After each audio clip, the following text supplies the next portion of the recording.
ఈ నెల 19న కామారెడ్డిలో గౌతమ్ న్యూరో వారి సౌజన్యంతో ఉచిత మెగా హెల్త్ క్యాంప్. నమస్తే. Welcome to Suman TV Warangal. అయితే గత కొద్ది రోజుల నుంచి అయోధ్యకి వెళ్ళడానికి ఎంతో మంది ప్రజలు, భక్తులు వెయిట్ చూస్తున్నారని చెప్పాలి. కానీ మనకి కాజీపేట నుంచి ఒకే ఒక ట్రైన్ ఉంది. అది కూడా వారానికి ఒక రోజు శుక్రవారం రోజున మధ్యాహ్నం పూట ఆ ట్రైన్ అనేది ఇక్కడికి వస్తుంది. అయితే ఇప్పటికే కూడా బుకింగ్స్ అనేవి చాలా పెద్ద మెత్తున జరుగుతూనే ఉన్నాయి. కానీ ఇక్కడ కాజీపేట స్టేషన్‌లో మాత్రం దాని గురించిన ఎటువంటి ఇన్ఫర్మేషన్ గానీ ఇక్కడ వీళ్ళు ఇవ్వడానికి సిద్ధంగా లేరు. మరి ఎందుకో తెలియదు. కానీ ముందు ముందు మాత్రం ప్రభుత్వం ఎక్కువగా ట్రైన్‌ని అందుబాటులో ఉంచేలా చేస్తుందనే వార్తలు కూడా వస్తున్నాయి. కానీ దానికి కూడా వీళ్ళు స్పందించే పరిస్థితుల్లో లేరనే చెప్పాలి. ప్రస్తుతానికైతే ఇక్కడ మనము స్టేషన్ ఇన్ఛార్జిని కూడా అడగడం జరిగింది. కానీ వాళ్ళకి ఇంకా కూడా ఎటువంటి ఇన్ఫర్మేషన్ లేదు. అయోధ్యకి ఎన్ని ట్రైన్‌లు వెళ్తున్నాయి ఇక్కడ నుంచి, ఎంత బుకింగ్ అయ్యింది, మరి బుకింగ్ చేసుకునే వాళ్ళు ఎవరిని అప్రోచ్ అవ్వాలి, ఎలా దాన్ని బుక్ చేసుకోవాలి అన్న క్లారిటీ కూడా లేకుండా ఉంది ప్రజల్లో. అయితే అందరూ కూడా ఇప్పుడు దీనిలో దిగ్భ్రాంతి వ్యక్తం చేస్తున్నారు. అంత పెద్దగా ఇప్పుడు జరపబోతున్న ఈ రామ జన్మభూమిలో రామ ప్రతిష్టాపనకి మాకంటూ ఒక స్థానం లేదా, మేము వెళ్ళలేమా అనే బాధను చింతిస్తున్నారని చెప్పాలి. అయితే చూడాల్సిందే. నెట్ సెంటర్లలోకి వెళ్లే ప్రయత్నం చేద్దాం. మనము అక్కడ రిజిస్ట్రేషన్స్ ఎలా ఉన్నాయి అనేది తెలుసుకునే ప్రయత్నం అయితే చేద్దాం. ప్రస్తుతం మనము ఇక్కడ వరంగల్ చౌరాస్తాలోని శ్రీజ ఈ రిజర్వేషన్ కౌంటర్ దగ్గరకు వచ్చామండి. వీరిని అడిగి తెలుసుకుందాము ఇక్కడ రిజర్వేషన్స్ ఎలా ఉన్నాయి, అయోధ్యకి సంబంధించిన ట్రైన్స్ వివరాల గురించి అన్ని తెలుసుకునే ప్రయత్నం చేద్దాం. సార్ నమస్తే అండి. నమస్తే మేడం. ఎలా ఉందండి ఇప్పుడు టాక్ అనేది, ఎలా ఉంది ఇప్పుడు ట్రైన్స్ రిజర్వేషన్? రామ జన్మభూమి గురించి అయితే ప్రజెంట్ మంచి అదే ఉంది. పబ్లిక్ లో కూడా హిందుత్వం గురించి బాగా మాట్లాడుతున్నారు. ఈ రామ జన్మభూమి ప్రతి ఒక్కరు వెళ్ళడానికి ప్రతి ఒక్కరు విల్లింగ్ గా ఉన్నారు. ఇప్పటివరకు ప్రజెంట్ 3 నెలల వరకు రిజర్వేషన్స్ ఫుల్ అయిపోయాయి మేడం. ప్రజెంట్ ఫ్లైట్స్ గురించి కూడా ప్రజెంట్ రిక్వైర్మెంట్ ఉంది. ఆల్రెడీ అడుగుతున్నారు. హైదరాబాద్ నుంచి డైరెక్ట్ ఫ్లైట్స్ లేవన్న ఉద్దేశంతో ప్రజెంట్ అది కూడా రిక్వైర్మెంట్ ఉంది మనకు కావాలని చెప్పి. కానీ ప్రజెంట్ ఏంటంటే ఇప్పుడు ఉన్న సిచ్యువేషన్లో వీక్లీ రెగ్యులర్ ఫ్లైట్స్ అయితే లేవు. వయా ఢిల్లీ నుంచి ఉన్నాయి. మనకి ఏంటంటే హైదరాబాద్ నుంచి కూడా మనకు అయోధ్యకు ఫ్లైట్స్ వేయాలని చెప్పి పర్యాటకులు కోరుకుంటున్నారు, మన వీళ్ళందరూ. సార్ మనకి ఇప్పటి వరకు అయితే ట్రైన్స్ విషయానికి వస్తే ఒకటే ఒక ట్రైన్ ఉందంటున్నారు ఇక్కడ నుంచి. ఆ ట్రైన్ నేమ్ ఏంటండి? యశ్వంతపూర్ అయోధ్య గోరఖ్పూర్ ఎక్స్ప్రెస్ రెండే ఉన్నాయి మేడం. యాక్చువల్ ప్రజెంట్ మనకి ఇక్కడ నుంచి ఇంకా ట్రైన్స్ పడాలని చెప్పి మనం కూడా కోరుకుంటున్నాం మేడం. రిజర్వేషన్ ప్రాసెస్ అనేది ఇప్పటి వరకు కూడా మనకి 3 months వరకు లేవా సార్? 3 months వరకు మాత్రం లేవు మేడం. ఆల్రెడీ 120 days వరకు అడ్వాన్స్ బుకింగ్ అయిపోయాయి మేడం ఇప్పుడు ఆల్మోస్ట్ ప్రజెంట్. అంటే ఇప్పుడు కేంద్ర ప్రభుత్వం కూడా కొన్ని ట్రైన్స్ ని చేస్తామంటున్నారు కదా, ఇంకా ముందు ముందు 30th తర్వాత అవైలబుల్లో ఉంచేటట్టు చేస్తామంటున్నారు కదా. అప్పుడు మరి రిజర్వేషన్ ప్రాసెస్ మరి అందుతుందంటారా తర్వాత వెళ్ళడానికి? ప్రజెంట్ వాళ్ళు స్పెషల్ ట్రైన్స్ వాళ్ళు పెడతా అన్నారు కానీ ఇప్పటి వరకు అయితే అందుబాటులో అయితే లేవు. కానీ మనకి ఏంటంటే కొత్త ట్రైన్స్ వేయాలి. ఉన్న వాటిని కోచెస్ పెంచడం కాదు, మనకు కొత్త ట్రైన్స్ వేస్తే మనకు బెనిఫిట్ ఉంటుంది, వెళ్ళడానికి కూడా అవకాశం ఎక్కువ ఉంటుంది చాలా మంది వెళ్ళడానికి.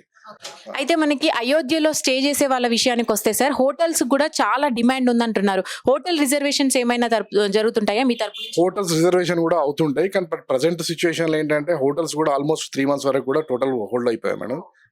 బుకింగ్స్ అయిపోయాయి మేడం. ఆల్రెడీ హోటల్స్ కూడా దొరకట్లేదు. ప్రజెంట్ ఏంటంటే మన యాజ్ పర్ సిచ్యువేషన్ ప్రకారము మోడీ గారు ఏంటంటే ఇప్పుడే స్టార్టింగ్ రావద్దని చెప్పారు. కానీ ఏంటంటే పబ్లిక్ చాలా అగ్రెసివ్ గా వెళ్ళాలి, చూడాలి అని చెప్పి ప్రతి ఒక్కరు ఇంట్రెస్ట్ గా ఉన్నారు. యాక్చువల్గా మన రామ జన్మభూమి అంటే ఒక రాముంది జన్మస్థలం కాబట్టి వెళ్ళాలనే ఇంటెన్షన్ చాలా మందికి ఉంది ప్రజెంట్. అయితే సార్ మనకి రేట్స్ అయితే మనకి ఇప్పటికే ప్రచారంలోకి వచ్చినవి 1,00,000 దాకా వెళ్తున్నాయి హోటల్ రూమ్స్ కూడా రేట్స్ అనే ఒక ప్రచారం అయితే నడుస్తుంది. అది ఎంతవరకు నిజమంటారు? ప్రజెంట్ అయితే అది చాలా ఫేక్ అండి. అటువంటి అయితే ఏం లేదు. ఎందుకంటే ఆ లెవెల్లో పెట్టడానికి కూడా అక్కడ అంత రేంజ్ లో హోటల్స్ ఏం లేవు. ఇప్పుడిప్పుడే డెవలప్మెంట్ అవుతుంది. ప్రజెంట్ అండ్ ఇంకా చూడడానికి మనకు ఆల్మోస్ట్ ఇంకా 2-3 years వరకు అక్కడ హోటల్స్ ఇండస్ట్రీ కానీ డెవలప్ అవుతాయి. ప్రజెంట్ అయితే మామూలు హోటల్స్ ఆ లెవెల్కి ₹1,00,000 వెళ్ళేంత లెవెల్ అయితే లేదు మేడం ప్రజెంట్ ఉన్న మార్కెట్ లో. మీ సెంటర్ నుంచి ఎన్ని రిజర్వేషన్స్ అయినాయి సార్ ఇప్పుడు అయోధ్యకి ట్రైన్స్? మా దగ్గర నుంచి థౌసండ్స్ ఆఫ్ పీపుల్స్ ఇప్పుడు రిజర్వేషన్స్ అయిపోయాయి మేడం మా దగ్గర మాకు ఆల్మోస్ట్. అంటే అందరికి కూడా మనకి బెర్త్ కన్ఫర్మ్స్ ఇట్లాంటివన్నీ క్లారిటీ మాక్సిమం మేము అందరికి బెర్త్ కన్ఫర్మ్ సీట్స్ ఇస్తున్నాం. ఇక్కడ కాకపోతే ఇంకో కోట నుంచి కానీ వేరే ఎక్కడి నుంచి అవైలబుల్ ఉంటే ప్రతి ఒక్కరికి ఆ సర్వీస్ అవైలబుల్ ఇస్తున్నాం మేడం. ఎందుకంటే ప్రతి ఒక్కరికి రామ జన్మభూమి చూడాలనే కోరిక కాబట్టి అందరికి కూడా మనం ప్రొవైడ్ చేస్తున్నాం మాక్సిమం. అయితే ఇప్పుడు మనకి రష్ తక్కువయ్యే ఛాన్సెస్ ఏమైనా ఉంటాయండి? ఇప్పుడు ఈ సెలబ్రిటీస్ ఎక్కువ మంది వెళ్తున్నారు కదా, ఆఫ్టర్ దట్ మనకి 3 మంత్స్ వరకు లేదంటున్నారు. ఆఫ్టర్ ఒక 3 మంత్స్ నుంచి కూడా మనం బుక్ చేసుకోవచ్చా? ప్రజెంట్ సిచ్యువేషన్ ఏంటంటే మేడం ఆల్రెడీ అడ్వాన్స్ బుకింగ్ లో ఉంటాయి మేడం 120 days బిఫోర్. మీకు ఇదే సిచ్యువేషన్ ఆల్మోస్ట్ మీకు ఇంకో 1 year వరకు ఈ విధంగానే ఉంటుంది మేడం. కంప్లీట్ అడ్వాన్స్ బుకింగ్ లో ఉంటాయి మీకు కంపల్సరీ. ఇప్పుడు ఆల్రెడీ మనకు ఓపెన్ అయ్యేది 120 days బిఫోర్ ఓపెన్ అవుతుంది. ఏ రోజు ఓపెన్ అయితే ఆ రోజు కంప్లీట్ టికెట్స్ సోల్డ్ అవుట్ అయిపోతాయి. ఇదే ప్యాటర్న్ మీకు ఆల్మోస్ట్ ఒక 1 year వరకు ఈ విధంగానే ఉంటుంది మేడం రామ జన్మభూమి గురించి మీకు. అది మొత్తానికైతే చాలా వెయిట్ చేయాల్సి వస్తుంది మనము చూడాలంటే మాత్రము అంటున్నారు. వెయిట్ చేయాల్సి వస్తుంది. కానీ బట్ ఏంటంటే మనం ఇప్పుడు కొత్త ఫ్లైట్స్ కొత్త ట్రైన్స్ కానీ పడితే ఇంకా పబ్లిక్ అడ్వాంటేజ్ ఎక్కువ ఉంటుంది మేడం. ఎందుకంటే ఇక్కడ నుంచి వరంగల్ నుంచి మనకు వచ్చేసి ఓన్లీ 1 or 2 ట్రైన్స్ ఉన్నాయి. గోరఖ్పూర్ కానీ తర్వాత మనకి కాశీ ట్రైన్స్ కానీ ఇవే ఉన్నాయి 2-3 ట్రైన్స్. బట్ ఏదైనా ప్యారల్ మనకి డైలీ కంపల్సరీ ఒక 2-3 ట్రైన్స్ ఉంటే మనకు ప్రతి పబ్లిక్ అందుబాటులో ఉంటుంది మన. ఆన్ అండ్ యావరేజ్ ఇప్పుడు ఫ్లైట్ టికెట్ ఎంత ఉందండి ఇక్కడ? ప్రజెంట్ వచ్చేసి మీకు ఆయన యావరేజ్ గా 10,000 వరకు వెళ్తుంది మేడం. ఇప్పుడు 7 to 10,000 వరకు అడ్వాన్స్ బుకింగ్ చేసుకుంటే తక్కువ ఉంటుంది. ఆన్ స్పాట్ అయితే మీకు 20-25,000 వరకు కూడా వెళ్తుంది మీకు. Normal class flight normal class అయినా madam. Actual present depend on dates బట్టి రిక్వైర్మెంట్. ప్రజెంట్ సిచ్యువేషన్ అంటే అడ్వాన్స్ బుక్ చేసుకుంటే 7,000 అలా ఉంటుంది. వయా హైదరాబాద్ టు ఢిల్లీ లేకపోతే లక్నో ఇలా ఉన్నాయి. కానీ డైరెక్ట్ ఫ్లైట్ ఉంటే ఇస్ ద బెస్ట్ మనకి. ట్రైన్ టికెట్ ఎంత ఉందండి ఇక్కడ? ట్రైన్ టికెట్ ఆల్మోస్ట్ వచ్చేసి 3 tier AC వచ్చేసి 1,800 to 2,500 అలా డిపెండ్ ఆన్ బోర్డింగ్ పాయింట్స్ బట్టి చేంజ్ అవుతుంది మేడం. అట్లీస్ట్ 2,500-3,000 వరకు వెళ్తుంది. 2 tier AC వచ్చేసి 3 tier AC వచ్చేసి 2,500 to 2,000 అరౌండ్. వరంగల్ నుంచి అయితే 1,900 అలా ఉంది మేడం 3 tier AC. ఎన్ని అవర్స్ పడుతుందండి జర్నీ? ఇక్కడ నుంచి ఆల్మోస్ట్ 24-26 hours పడుతుంది మేడం టోటల్ వెళ్ళడం. Thank you so much sir. చూసారు కదా, అయితే ఇప్పటికే కూడా 3 months ముందు నుంచే బిఫోర్ నుంచే మనకి రిజర్వేషన్స్ అనేవి జరుగుతున్నాయని చెప్తున్నారు.